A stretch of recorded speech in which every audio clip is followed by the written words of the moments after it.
Needless to say, I'm not the first person to this dance. No, ladies and gentlemen, today, we're not talking about an anthology no one's gone over or a music video people tend to overlook. I have been asked for over a year now to talk about one film. The most debated, theorized, controversial, and all-around most polarizing film I've ever seen in anime. And I've been slow to actually make this video because, minus me having to spoil one of my favorite anime franchises of all time to do so, which from here on expect me to bring up and talk about anything, I'm afraid of sounding like I just copied and pasted someone else's work. Because for decades, back to when the film first aired in 1997, people have tried to unravel the true meaning of this film. And over 20 years later, that line of communication is still open. Countless people with their own interpretations and dissections, especially when discussing the film's ending, or endings I should say, with the goal of trying to find even the slightest ounce of certainty in this sea of expressionism. And this is something that just doesn't happen. Sure, works that are old in this one get talked about, but this often, this heated, this passionately? No. Not even new shows at the peak of their popularity can achieve this. So why? What causes, out of all things, this film to be the focal point for so much communication and interpretation? How do the endings play a role in this? And since I'll be comparing and contrasting the film to its television series counterpart, what do I think the endings mean? But before we talk about the impact the endings have, we first need to understand how we got here. So with that, allow me to tell you the story of a college dropout by the name of Hideaki Anno.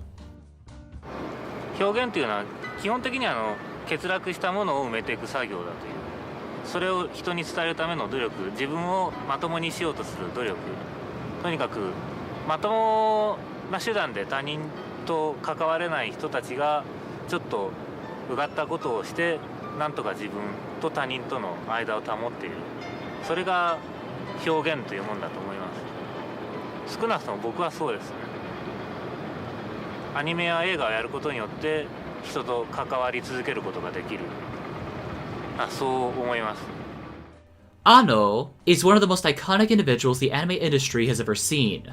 Helping found Studio Gainax in the early 80s, and in more recent years is slowly becoming more of a mentor to the next generation, he is also one of the most divisive figures the medium has ever had, with some people like Hayao Miyazaki considering Anno to be a brilliant auteur and a friend. There are others like Mamoru Oshii, who consider Anno to be devoid of any theme or substance, having countless articles and videos dedicated to the man and how he thinks. For the sake of this video, there are 3 things you need to know. That is that Anno is essentially the patient zero when it comes to the otaku culture, helping coin the term and the lifestyle in the 1980s. That Anno has always had a hard time trying to communicate what he thinks, and is better at expressing himself through his work than in a conversation, so take all of his quotes with a pinch of salt. And that Anno suffers heavily from depression, the latter being of importance here. You see, at the start of the 1990s, Anno was in the best state of mind. While not a legend in the industry yet, his name was well known by this point, taking part in many major 80s projects, like Nausicaa, Daikon 4, Wings of Hanamais, Macross, Gunbuster, the list goes on and on.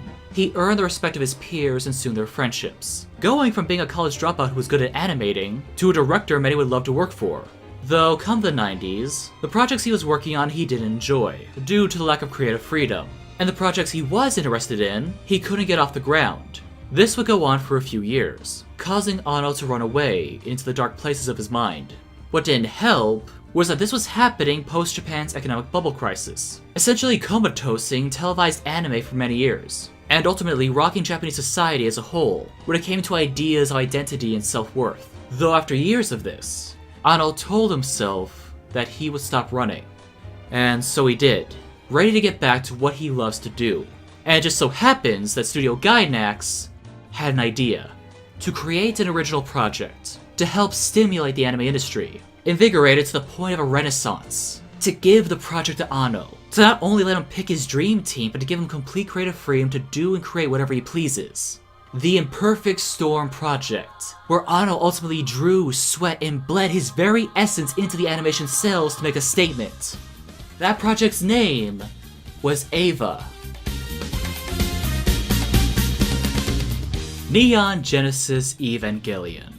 Evangelion is the labyrinthian maze of Hideaki Anno's psyche, as we watch him with very little constraint try to communicate to the rest of the world of who exactly he is. Taking inspirations from everything he had admired as an otaku, Japan's economic and ethnographic situation of the times, and of his own life experiences, especially from the years when he was depressed, as a template to build a show off of. The expressionistic nature of such a work has led to the erection of a somewhat quasi-religion, based around the text the franchise houses. And ultimately, for better or worse, in my opinion, you have not experienced anime until you've experienced Evangelion. Taking place in the far future of 2015, the world has been ravaged, as half the human population and the planet was killed off 15 years ago in an event that has been labeled the Second Impact, where giant monstrous creatures called angels first appeared, causing unfathomable amounts of chaos and destruction in their wake. 15 years later, the angels have returned. With conventional weapons having no effect on them, the fate of the world rests in the hands of a man, his organization, and his son. Enter Shinji Ikari. After being detached from his father for most of his life, he has reunited with him once again in a government organization called NERV, being asked to pilot a giant bipedal machine known as an Evangelion, as he, along with a few other teenagers who were born past the events of Second Impact, are the only ones who can pilot the Evas and inflict damage on the Angels. Shinji, along with fellow teenage pilots Rei and Asuka, are humanity's first and last defense from total destruction, in what NERV has labeled the Third Impact. That is a definition for Neon Genesis Evangelion.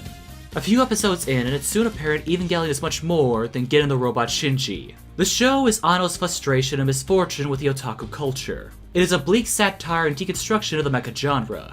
It is religious allegory in a nihilistic world. A coming-of-age tale, with our leads having to learn about loneliness, uncertainty, and their sexuality in this harsh, mature reality. Character studies, with a cast full of degenerative psyches, exploring the depths of their minds that until this show were never explored to such lengths, or made such a focal point of any major televised show. Evangelion is your nightmare-made power fantasy, your expressive paradox, your house built on sand. This shouldn't work, and in many cases it doesn't. I've called Evangelion in the past the cracked diamond. You see the quality, but the longer you look, you see the flaws just as much. Anno's polarizing personality to begin with, along with famously suffering a nervous breakdown halfway through the show's production, led to the show's more artistic scenes. Real-world events caused plotlines to be dropped or quickly changed at the last moment. Censorship issues, along with changing time slots, gave the show an uphill battle when it came to getting an audience. And the budgeting issues of this show are just as known as the show's iconic opening itself. Yet somehow, it worked. Evangelion is a test, with no right or wrong answers, but a test nonetheless. And that is why it works. If Hideaki Anno were to give you a cheat sheet, a definitive meaning behind every single thing you see, people wouldn't care.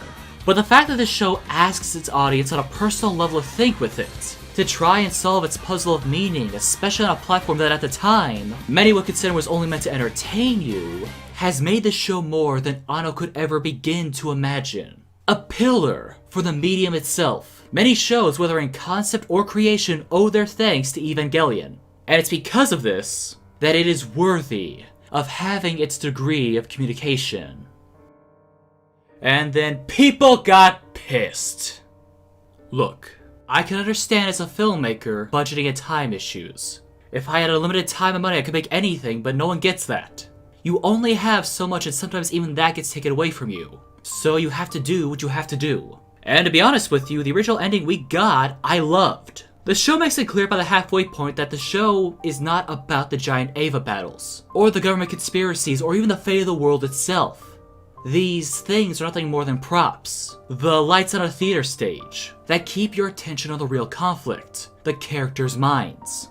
As the show deteriorates, both figuratively and literally, we're given the perspective from our cast as the world they know and how they see it comes crumbling down, as their stress and depression and anxiety build.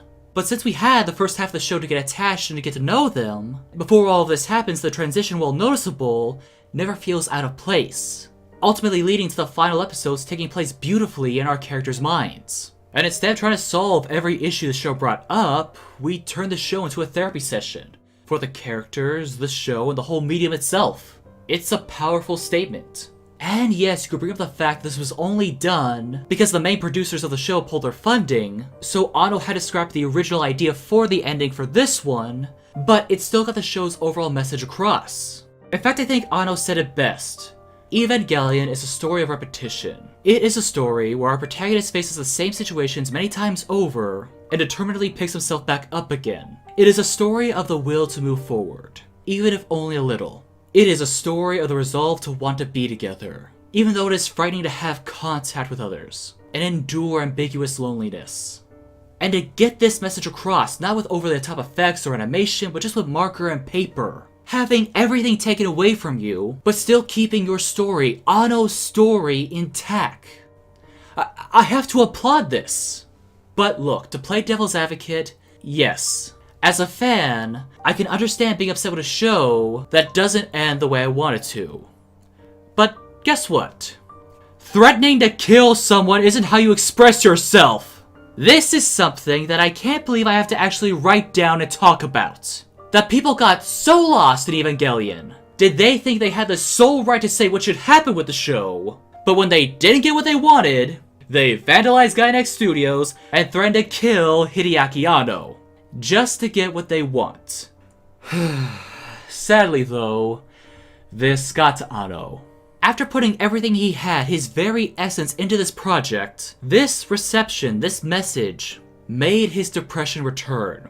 To the point where many of his Gainax colleagues, even Hayao Miyazaki, would often check in on him for fear of the worst. Luckily though, in 6 months after the show ended, he snapped back, and was more determined and artistic than ever. And he was out to give everyone, a challenge. A challenge in the form of a film. A film that has been known to break AniTubers. And a film that you want me to analyze. You want me to open Pandora's box. You want me to truly enter the nightmarish realm that is Hideaki Anno's mind. You want me to analyze, to tell you what the end of Evangelion means. Well, you know what? Fine. But I'm taking every single one of you with me. Ladies and gentlemen, don't say I didn't warn you. Because this is the end of Evangelion.